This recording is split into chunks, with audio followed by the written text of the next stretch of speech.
Poucos momentos foram tão satisfatórios quanto o soco que Luffy dá em um dragão celestial em Sabaody. Mas o que torna esse soco tão especial não é a força do golpe, mas sim todo o peso que existe por trás dele. Os dragões celestiais não são apenas inimigos arrogantes, eles representam a supremacia nojenta da nobreza, e são responsáveis por coisas abomináveis como o racismo contra os homens-peixe e a escravidão de pessoas. Nesse vídeo vamos destrinchar porque sentimos tanta raiva de Saint Charles e os dragões celestiais, e como toda essa construção fez com que esse soco se tornasse um dos momentos mais satisfatórios de One Piece. Mas antes da gente falar desse momento, é preciso contextualizar vocês de algumas coisas. Quem são os Homens-Peixe? Quem são os Dragões Celestiais? O que é Sabaody Arquipélago? E o que foi o leilão de humanos? Começando pelos Homens-Peixe. No mundo de One Piece, Homens-Peixe e sereias são tratados como inferiores. Muitos deles foram caçados e vendidos como escravos. Foram marcados a ferro, carregando para sempre o símbolo da humilhação. A perseguição contra eles continuou até o governo mundial se aliar à Ilha dos Homens-Peixe. Porém, o racismo e preconceito contra eles não parou aí. E até mesmo aqueles que tentavam viver pacificamente entre os humanos eram vistos com desconfiança e desprezo. No arco de Arlong Park, vimos o contrário. Arlong odiava humanos, era cruel, arrogante e parecia apenas um vilão qualquer. Mas só mais tarde entendemos que esse ódio não surgiu do nada. Ele nasceu de anos de violência e racismo contra o seu povo. Agora vamos falar dos dragões celestiais. Eles são descendentes diretos dos fundadores do governo mundial. Eles vivem no topo do mundo, em palácios luxuosos, completamente desconectados da realidade. Eles se consideram deuses e agem como se fossem deuses. Humilham qualquer pessoa que cruzar o caminho deles e compram vidas como se fossem objetos. E por isso têm escravos de várias raças diferentes. E o mais frustrante é que tudo isso é legitimado pelo próprio governo mundial. É proibido até levantar a voz contra o dragão celestial. E quem ousar tocar neles pode provocar a fúria de um almirante da marinha. É por isso que até piratas confiantes abaixam a cabeça perto dos dragões celestiais. O arquipélago de Sabaody é uma etapa obrigatória para qualquer pirata que quer entrar no Novo Mundo. É ali que os navios precisam passar por um revestimento especial para conseguir suportar as correntes marítimas. Por isso, vários novatos promissores acabam chegando à ilha ao mesmo tempo que Luffy e sua tripulação. Mas apesar de parecer apenas uma parada técnica, Sabaody também é um lugar bem perigoso. O quartel-general da marinha fica próximo à ilha, mas o verdadeiro perigo vem de outra parte. A cultura nojenta de escravidão presente na ilha. Em Sabaody, pessoas são sequestradas e vendidas em leilões como se fossem objetos. Homens-peixe e sereias são os mais procurados, mas até piratas humanos podem ser capturados. E o governo mundial finge que não veja, que considera justo que piratas sejam capturados e vendidos como escravos. É nesse cenário que Luffy e o Chapéu de Palha chegam à ilha, guiados por Hachi, Kemi e Papag. Hachi, que já tinha sido o inimigo da tripulação no passado, agora quer se redimir, especialmente com Nami. Ele agora arrisca sua própria segurança para ajudá-los. Kemi também vai junto, mesmo correndo risco extremo por ser uma sereia. Desde criança, ela sonhava em visitar o parque de diversões de Sabaody, e com o Chapéu de Palha por perto, ela acreditava estar segura.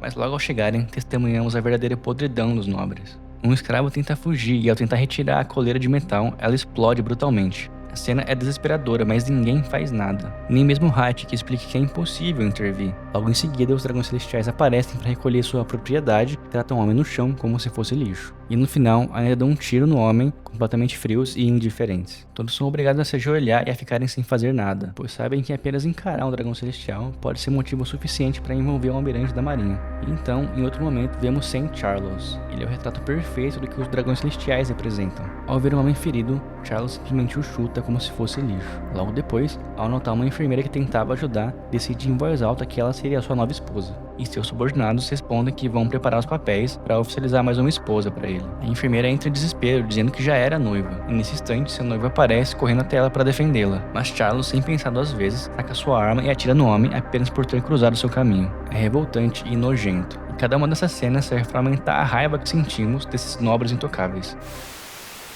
Entre todos os horrores de Sabaody, o leilão de escravos era o pior. Um espetáculo repugnante onde pessoas de diferentes raças eram acorrentados e vendidos ao melhor lance. E é nesse cenário que Kemi acaba capturada. Por ser uma sereia, sua presença no leilão gera um alvoroço imediato. Sereias são extremamente raras, e os dragões celestiais as desejam como simples objetos de decoração. Para eles, elas eram apenas mascotes exóticos para serem exibidos em seus aquários luxuosos. Os chapéus de palha ficam em choque ao descobrirem o que aconteceu, mas não podiam simplesmente invadir o leilão e libertar Kemi à força. Isso porque ela estava acorrentada com a mesma coleira explosiva que vimos destruir a vida de um homem. Então qualquer passo errado poderia significar sua morte. Nami então decide o que fazer. Ela decide jogar pelas regras nojentas do sistema, acreditando que com dinheiro suficiente poderiam comprar a liberdade da amiga. A tripulação tinha em mãos 200 milhões de berry recuperados em Thriller Bark.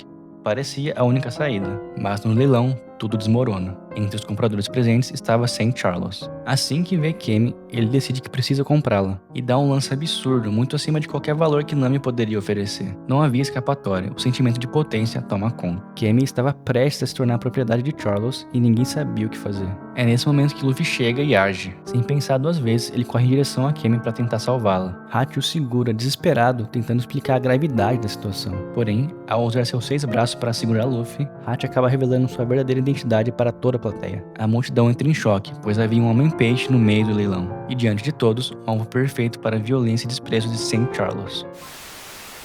Tudo até aqui serviu para a construção de um único momento. Um momento que todo fã de One Piece nunca esquece. Cammy acorrentada, Hachi revelado e Charles com aquela cara nojenta de desprezo no rosto. E então, Charles simplesmente saca sua arma e atira em Hachi. O disparo ecoa pelo leilão. O homem-peixe cai no chão, sangrando. E mais revoltante, Charles comemora como se fosse uma diversão. A plateia gosta do que aconteceu, pois também desprezavam o homem-peixe. Luffy fica revoltado, mas Hachi, mesmo ferido, tenta impedi-lo. Com esforço, segura Luffy e pede: "Não faça nada, eu mereço isso. Depois de tudo que fiz, essa é minha forma de pagar pelos meus erros." Mas antes que pudesse continuar, Charles o interrompe. Com desprezo diz que Hachi é irritante, que é de uma raça inferior. Então, aponta a arma para terminar o serviço. Esse foi o limite. Luffy escuta e, sem hesitar, ignora toda a complexidade da situação. Simplesmente caminha em direção ao nobre nojento. A plateia prende a respiração. Kid e Law ficam atentos. Os outros piratas ficam em choque. O que ele vai fazer? Ninguém acredita no que está prestes a acontecer. E então, finalmente vem o soco.